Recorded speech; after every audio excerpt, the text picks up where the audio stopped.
അലൈക്കും. 7ാം ക്ലാസ്സിലെ താരയിലെ പാഠഭാഗം 6ലെ ചോദ്യോത്തരങ്ങൾ നോക്കാം. പാഠഭാഗത്തിലുള്ള ചോദ്യങ്ങളും ഉത്തരങ്ങളാണ്. 1 മുതൽ 5 വരെയുള്ള വീഡിയോ മുൻപ് ചെയ്തിട്ടുണ്ട്, അത് കേൾക്കുക. പാഠഭാഗത്തിലെ ചോദ്യോത്തരങ്ങൾ കേൾക്കുമ്പോൾ പുസ്തകം കൈ പിടിക്കണം. ഓക്കെ. പാഠം 6. ഹവാരി റസൂലുള്ളാഹി സ്വല്ലല്ലാഹു അലൈഹി വസല്ലമ. ഹവാരി എന്നാൽ എന്ത്? വിശ്വസ്ത സഹചാരി എന്നാണ്. നബി സല്ലല്ലാഹു അലൈഹി വസല്ലമ തങ്ങൾക്ക് സ്വർഗത്തിൽ ഒരു സഹചാരി ഉണ്ടായിരിക്കും. അത് ആരാണ്? സുബൈർ ബിൻ അവ്വാം റളിയല്ലാഹു അൻഹു ആയിരിക്കും അത്. നബി സല്ലല്ലാഹു അലൈഹി വസല്ലമ തങ്ങൾക്ക് സ്വർഗത്തിൽ ഒരു സഹചാരി ഉണ്ടായിരിക്കുമെന്ന് ആരാണ് പറഞ്ഞിട്ടുള്ളത്? നബി സല്ലല്ലാഹു അലൈഹി വസല്ലമ തങ്ങൾ തന്നെയാണത് പറഞ്ഞിട്ടുള്ളത്. സുബൈർ ബിൻ അവ്വാം റളിയല്ലാഹു അൻഹു എന്തിൽപ്പെട്ട ആളാണ്? അദ്ദേഹം അശറത്തുൽ മുബശ്ശിറയിൽപ്പെട്ട ആളാണ്. നബി സല്ലല്ലാഹു അലൈഹി വസല്ലമയുമായി സുബൈർ ബിൻ അവ്വാം റളിയല്ലാഹു അൻഹുള്ള ബന്ധം എന്താണ്? നബിയുടെ അമ്മായിയുടെ മകനാണ് സുബൈർ ബിൻ അവ്വാം റളിയല്ലാഹു അൻഹു. നബിയുടെ അമ്മായി ആരാണ്? സഫിയ.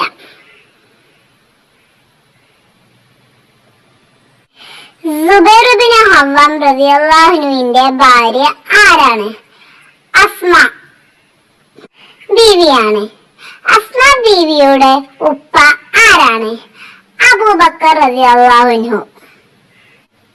സുബൈർ ബിൻ അവ്വാം റളിയല്ലാഹു അൻഹുവിന്റെയും അസ്മ ബീവിയുടെയും മകൻ ആരാണ്? അബ്ദുള്ള. അബ്ദുള്ളയുടെ ഉപ്പയും ഉമ്മയും ആരാണ്? സുബൈർ ബിൻ അവ്വാം റളിയല്ലാഹു അൻഹുവും അസ്മ ബീവിയും. സുബൈർ ബിൻ അവ്വാം റളിയല്ലാഹുവിന്റെയും അസ്മ ബീവിയുടെയും മകനായ അബ്ദുള്ള എവിടെയാണ് ജനിച്ചത്? മുഹാജിറുകൾക്ക് മദീനയിൽ ആദ്യമായി ജനിച്ച കുട്ടിയാണ്. മദീനയിൽ ആണ് കുട്ടി ജനിച്ചത്. മുഹാജിറുകൾക്ക് ആദ്യമായി ജനിച്ച കുട്ടി ആരാണ്? അബ്ദുള്ള. സുബൈർ ബിൻ അവ്വാം റളിയല്ലാഹു അൻഹു ഏത് കുടുംബത്തിൽ പെട്ടതാണ്? ബനു അസ്ദ് കുടുംബത്തിൽ. സുബൈർ ബിൻ അവ്വാം റളിയല്ലാഹു അൻഹു എത്രാം വയസ്സിലാണ് ഇസ്ലാം സ്വീകരിച്ചത്? 15ാം വയസ്സിൽ. ഏതെല്ലാം യുദ്ധങ്ങളിൽ സുബൈർ ബിൻ അവ്വാം റളിയല്ലാഹു അൻഹു പങ്കെടുത്തിട്ടുണ്ട്? അബശ, മദീന, ഹിജറകളിലും എല്ലാ യുദ്ധങ്ങളിലും അദ്ദേഹം പങ്കെടുത്തിട്ടുണ്ട്. ഇസ്ലാമിനു വേണ്ടി ആദ്യമായി വാൾ ഉയർത്തിയ വ്യക്തി ആരായിരുന്നു? സുബൈർ ബിൻ അവ്വാം റളിയല്ലാഹു അൻഹു.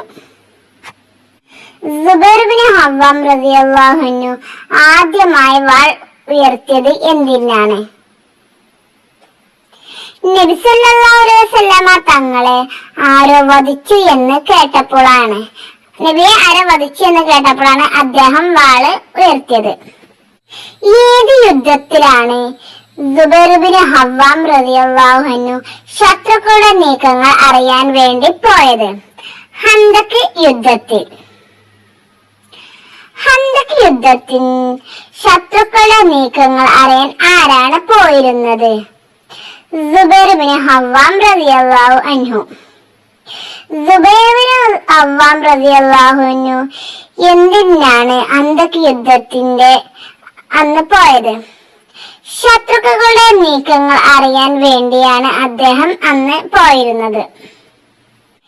എപ്പോഴാണ് നബി സല്ലല്ലാഹു അലൈഹി വസല്ലമ തങ്ങൾ സുബൈർ എന്റെ ഹവാരി ആണ് എന്ന് പറഞ്ഞത്? ആരും ഭയന്നു പോകുന്ന ആ സാഹചര്യത്തിൽ അത് ഞാൻ ചെയ്യാം എന്ന് പറഞ്ഞ് മുന്നോട്ട് വന്നത് നബി സല്ലല്ലാഹു അലൈഹി വസല്ലമ തങ്ങൾക്ക് വലിയ ഇഷ്ടമായി. ഖന്തക് യുദ്ധത്തില് ശത്രുക്കളുടെ നീക്കങ്ങൾ അറിയാൻ വേണ്ടി പോയത്. അപ്പോഴായിരുന്നു നബി സല്ലല്ലാഹു അലൈഹി വസല്ലമ തങ്ങൾ സുബൈർ എന്റെ ഹവാരി ആണ് എന്ന് പറഞ്ഞത്. ഏത് യുദ്ധത്തിലാണ് സുബൈർ ബിൻ അവ്വാം റളിയല്ലാഹു അൻഹുവിന്റെ മുന്നേറ്റം ശത്രുക്കളെ അമ്പരിപ്പിച്ചത്? യർമൂക്ക് യുദ്ധത്തിൽ.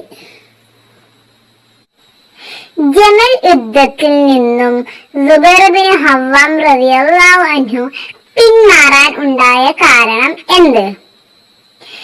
ജമൽ യുദ്ധത്തിൽ അലി റളിയല്ലാഹുവിനെതിരെ അദ്ദേഹം യുദ്ധത്തിന് വന്നു. അത് കണ്ട് അലി റളിയല്ലാഹു അൻഹു അദ്ദേഹത്തെ വിളിക്കുകയും ഉപദേശിക്കുകയും ചെയ്തു. അതോടെ അദ്ദേഹം യുദ്ധത്തിൽ നിന്ന് പിന്മാറി മദീനയിലേക്ക് മടങ്ങി.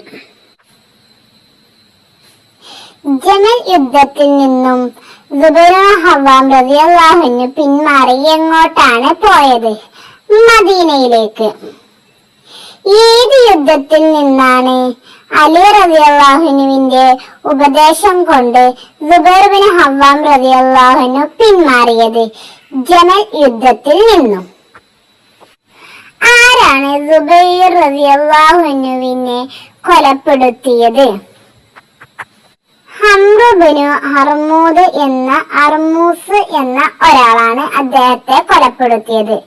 എവിടെ വെച്ചാണ് സുബൈർ റളിയല്ലാഹുവിനെ ഹർമൂസ് കൊല്ലപ്പെടുത്തിയത്? വാദി സിബാഹ് എന്ന സ്ഥലത്ത് വെച്ചിട്ട്. ഏത് വർഷമാണ് സുബൈർ റളിയല്ലാഹുവിനെ അദ്ദേഹം കൊലപ്പെടുത്തിയത്? ഹിജറ 36 അത്. സുബൈർ ബിൻ റളിയല്ലാഹുവിനെ മരിക്കുന്ന സമയത്ത് അഥവാ എത്ര വയസ്സിലാണ് അദ്ദേഹം മരിച്ചത്? 64-ാമത്തെ വയസ്സിലായിരുന്നു അദ്ദേഹത്തിന്റെ മരണം. സുബൈർ റളിയല്ലാഹുവിന്റെ ഖബർ എവിടെയാണ്? ബസറയിലാണ് അദ്ദേഹത്തിന്റെ ഖബർ. പാഠം 6 നിന്നുള്ള ചോദ്യങ്ങൾ ഇത്രയേ ഉള്ളൂ. അപ്പൊ എല്ലാവരും പഠിക്കുക. പാഠം 7ന്റെ വീഡിയോയുമായി വരുന്നതായിരിക്കും. അസ്സലാമു അലൈക്കും.